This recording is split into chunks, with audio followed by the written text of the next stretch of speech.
Hi, this is Kavya. நான் சென்னையில இருந்து வந்திருக்கேன். ஸோ ஏற்காடுல ஏதாவது ஒரு ஸ்டே பார்க்கலாம் அப்படின்னு சொல்லிட்டு தான் வந்தேன். பட் இங்க ஃப்ரைடே இன் அப்படின்னு ஒரு ஹோட்டல்ல ரொம்பவே சூப்பர்பா மெயின்டைன் பண்ணியிருக்காங்க அவங்களோட ரூம்ஸ் எல்லாம். நான் தங்கியிருக்க சூட் ரூம் வந்துட்டு பார்த்தீங்கன்னா அவ்வளோ நீட் அண்ட் சூப்பராக வந்து மெயின்டைன் பண்ணியிருக்காங்க. அந்த ஆம்பியன்ஸுமே பார்க்கறதுக்கு அவ்வளோ சூப்பராக இருக்கு. அண்ட் இது மட்டும் இல்லாமல் இவங்க கிட்ட ஏ ஃப்ரேம், அதாவது பேக்ரவுண்ட்ல தெரியுது இல்லையா, ஸோ வுட்டன் ஃப்ரேம், ஏ ஃப்ரேம்னு சொல்லுவாங்க. ஸோ இந்த வுட்டன் வில்லாவும் வந்து வச்சிருக்காங்க. ஸோ இது ஒரு வுட்டன் ஃப்ரேமே வந்து ஒரு கலர்ல தீம் ஒர்க் பண்ணியிருக்காங்க. இதுவுமே பார்க்கறதுக்கு ரொம்ப லக்ஸூரியஸா இருக்கும்.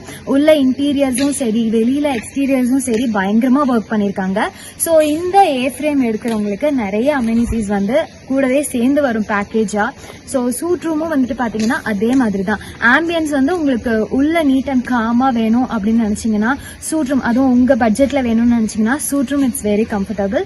ஏ ஃப்ரேம் வந்து நீங்க ஒரு வாட்டி ட்ரிப் வந்தாலும் நல்லா என்ஜாய் பண்ணணும், எல்லா அமெனிட்டிஸும் யூஸ் பண்ணிக்கணும் அப்படின்னு நினைச்சீங்கன்னா இது உங்களுக்கு கண்டிப்பா சூட் ஆகும். இப்போ வந்து 25 சம்மர் சீசன் வேற வந்துட்டு இருக்கு. ஸோ எங்கேயாவது, அதாவது ஏற்காடுல ஒரு நல்ல ஸ்டே தேடிட்டு இருக்கீங்க அப்படின்னா ஃப்ரைடேனா கான்டாக்ட் பண்ணுங்க. கண்டிப்பா trust me guys, it's Worth அப்படின்னு சொல்லணும். தேங்க்யூ.